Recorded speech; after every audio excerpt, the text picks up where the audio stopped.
Loose Women's Coleen Nolan has told how there is both hope and help after losing a loved one. The TV star and singer, whose sister and bandmate Bernie died from cancer, talks about grief with some of her celebrity friends in a new podcast. The 57-year-old explained how Bernie's premature death from breast cancer in 2013, as well as losing her parents and brother-in-law, impacted her. Her Aunt Teresa also died of skin cancer in February. She admitted she will never get over Bernie's death, but that she has learned to live with it. The Let's Talk About Grief podcast, created with Co-op Funeral Care, features stars including Jake Quickenden, Gary Hollywood, Debbie McGee and Colleen's sister Linda. Coleen said, "I think it was a really important podcast to do, having experienced a lot of grief, and a lot of loss, and a lot of moving forward from it. With Bernie, it was so shocking really and so unexpected. But because I didn't see her every single day, I live in the north, she lived in Surrey, I had this thing in my head, oh she is still in Surrey. It's fine. It was only the odd time where I'd think I must text Bernie where it would hit me, she's not there." She added, "The actual physical pain, that's going to happen. Talking and not feeling alone can help. But all I can say is that gradually.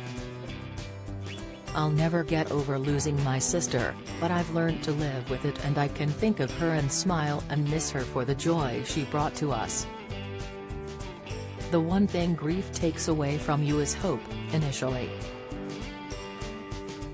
You think there's no hope, I'm never going to get over this. All I can say from experience is that there is hope. There's always a reason to carry on. And, more importantly, there's help."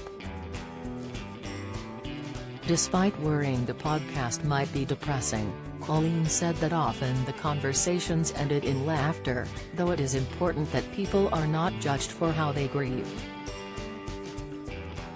"The one thing everyone has in common is guilt. It is a natural thing, you start looking back thinking, I wish I hadn't had that argument, I wish I'd seen them more. But again, talking about it and hearing that everyone I spoke to had experienced guilt in some form, is comforting. You just need to hear someone say you don't need to feel that guilt. If someone loses a loved one and they want to go out that night because that makes them feel better, it's not for me to say, well you shouldn't, that's disrespectful. I believe that whatever helps you get through, obviously not self-medicating, should be encouraged and not judged."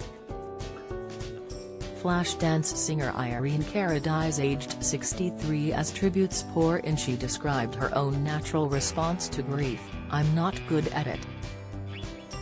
I will cry my eyes out when I find out someone has passed away, but then instantly shut it down and carry on and almost ignore it. But that's my way of coping, I like to believe that they're still there and I'm just not seeing them today. Some people worry about me, they're like, you don't let it out enough, just cry, and I'm like, I can't cry because if I cry I won't stop. I'm hoping I'll get better with that." Talking, Coleen reckons, is the solution to many of the difficulties people face when grieving, something that women historically have been better at.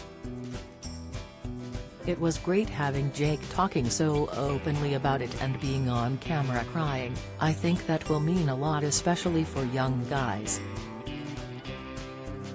My dad's generation, and even my generation, men were brought up to think big boys don't cry. I love that my son's generation do talk about their feelings." Crocodile Dundee star Paul Hogan's apology from the Queen, reveal Lorraine Kelly fears I failed over hidden heartache with husband, Insight Molly Reinford admits she had a feeling about Strictly exit, Spotlight, one of Colleen's most precious things is her family. She says they are lucky to have such a large support system. She revealed sister Linda has gone through every emotion you can imagine after losing her parents, sister, husband and now living with incurable cancer.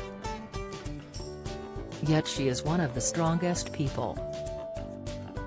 She hates it when I say she is strong, she always says I'm not strong, I just have no choice. Linda will often say right guys, I'm not seeing any of you today because I'm having a couch day. So we let her do that. 2 days tops and then we're battering her door down. It's hard for us as a family with Linda because every 3 months we have to wait for the results, every 3 months she gets tested. She knows that we're there for her.